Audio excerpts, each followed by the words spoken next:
So hello students, welcome back to my channel. So this is Jia from Jia's Study. So today we have a question that is from exercise 8.3 question number 8. So question number 8 में क्या बोल रहे हैं, question को read कर लेते हैं. Amina buys a book for rupees 275 and sell it at loss of 15%. भाई अमीना ने क्या करा, अमीना ने बाय करा, खरीदा अ बुक, एक बुक फॉर रुपीज कितने रुपए में 275 रुपीज में उसने एक बुक परचेज करा.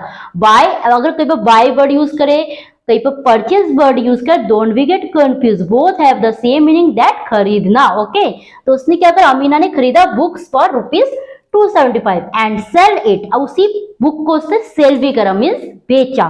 तो sell it at loss of 15%.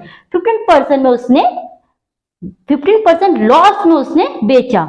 एक सेलर क्या करता है, वो जब भी कोई प्रोडक्ट को परचेज करता है, व्हाट इज मतलब उनका क्या टारगेट क्या होता है, to sell it at profit, right, उसे सेल करना प्रॉफिट में.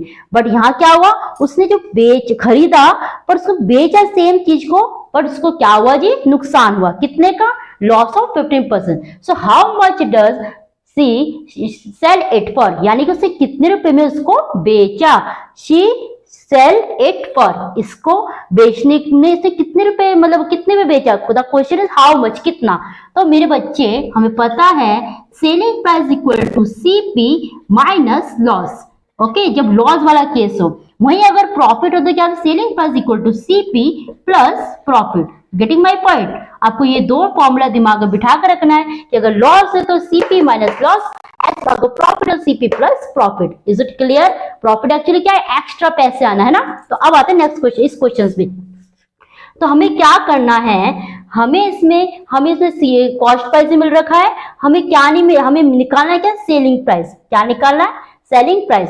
अब मेरी बात को समझो, हम जब लॉस का वैल्यू निकालते हैं वो एक्चुअली किस में निकालते हैं, सीपी के हिसाब से कंपेयर करते हैं. मतलब हम क्या करेंगे, 15% ऑफ सीपी. इतनी बात क्लियर है.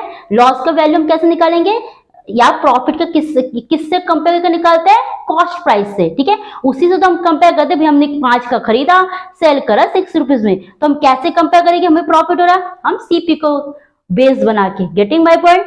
वहीं अगर मैंने खरीदा 7 रुपीज में, बेचा उसे 4 रुपीज में, तो मुझे नुकसान कैसे हो रहा है, कि कौन हेल्प कर रहा पता करने में, हमें सीपी हेल्प कर रहा है. ठीक है, तो सीपी को we will use as a basic indicator. तो यहां आते हैं हमारा 15% ऑफ सीपी. तो 15% को हटाने के लिए क्या करेंगे, अपॉन 100 लगा देंगे. इतनी बात क्लियर है ना. परसेंट बनाने के लिए मल्टीप्लाई करना होता है, परसेंट से कन्वर्ट करना होता है फ्रैक्शन फॉर्म में, तो अपॉन 100 करते हैं. तो यहाँ परसेंट में इसे हम फ्रैक्शन में लाएंगे, तो अपॉन 100 हो गया. ऑफ देखते हैं, मल्टीप्लाई ऑफ सीपी. सीपी हमारे पास क्या है, 275. इतनी बात क्लियर है. हम क्या निकाल रहे हैं भाई, हम लॉस की वैल्यू निकाल रहे हैं. नाउ कटिंग इट, 5 3 5 20 जा. इतनी बात क्लियर है. 5 4 जा, इसको यहां से कट करो. 5 के टेबल 275 कब आता है जी, 5 5 जा 25, यहाँ 2 आ गया, यहाँ 5 5 5 जा 25. ठीक है, तो ये हो गया. यहाँ में सही से लिख दे रहे, वरना आप बोलोगे मैम आप बहुत शॉर्टकट कर रहे हो. 25 अपॉन 25, तो ये 0. तो नाउ जिसको कटिंग कर रहे हैं हम, जिसको कटिंग कर रहे हैं, तो ये हो जाएगा 55. इतनी बात क्लियर है बच्चे. अब मेरे बच्चे क्या क्या आ गया हमारे पास, 3 अपॉन 4 मल्टीप्लाई 55. ठीक है, और इसमें हम और कुछ काम नहीं कर पा रहे, और इसके नीचे कुछ भी नहीं, तो क्या मानेंगे 1 ना. इसको आपस में डिनोमिनेटर को न्यूमरेटर से मल्टीप्लाई करो. 3 मल्टीप्लाई 55 कितना होता है, यानी कि 55 और 3 को आपस में मल्टीप्लाई करो. 3 5 जा 15, यहाँ कैरी हो जाएगा 3 5 जा 15, 15 प्लस 1 16, तो ये हो जाएगा 165. तो ये 165 अपॉन 4. ठीक है मेरे बच्चे, यहां तक समझ आया. हमने जो 15% किसके ऊपर, किस पे मान रहे हैं, 50% ऑफ सीपी. ठीक है, इतनी बात क्लियर है. यही प्रॉफिट वाला काम है, तो भी 50% ऑफ सीपी. क्लियर, समझ आए बात आपको. और हमें पता है सेलिंग प्राइस का फॉर्मूला क्या, सीपी माइनस लॉस. अगर प्रॉफिट होता तो सीपी प्लस प्रॉफिट. क्लियर, तब भी सेलिंग प्राइस निकल जाएगा. बस आपको समझना है कि लॉस हो रहा है क्वेश्चन में या प्रॉफिट हो रहा है. तो अब आते इसमें इरेज कर दो. चलो अब हम यहाँ करेंगे 4 से 165 को डिवाइड करके चेक करते हैं. 4 4 जा 16, या 5 4 1 जा 4, यहाँ 1, यहाँ डेसिमल लगा तो यहाँ 0, 4 2 जा 8, यहाँ 0 में से 8 तो जाने से तो ये 10 में से 8 गया 2, यहाँ आप क्या करेंगे जी बताओ बताओ, यहाँ 0 लगा दो, 4 5 जा 20, तो हमारा जो लॉस आया है, लॉस का वैल्यू हमारा आया है ₹41.25।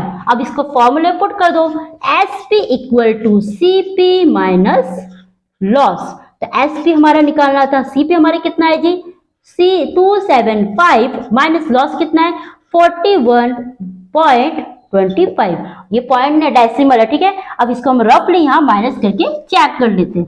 तो क्या माइनस करना है, 275 में से 41 को माइनस करना, डेसिमल में है तो उधर जाएगा ये डेसिमल 25, इसके ऊपर भी डेसिमल लगा तो यहाँ 0 0।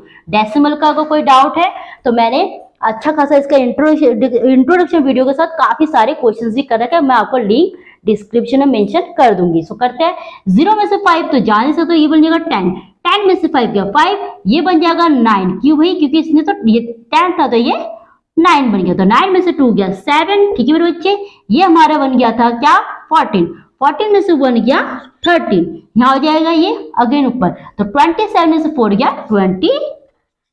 तो answer is we have selling price हो गया जी 233.75। अब आप माइनस में कंफ्यूज नहीं होना, बहुत ज्यादा सिंपल माइनस था। तो ये था हमारा क्वेश्चन नंबर 8, जहां हमसे क्या मांग रहे थे, सेलिंग प्राइस मांग रहे थे जब क्या हो रहा हो, लॉस हो रहा हो 15% का। और हमेशा हम जब भी कोई कंपेयर करते हैं कि हमें लॉस हो रहा है तो कौन हेल्प करता है, सीपी हेल्प करता है।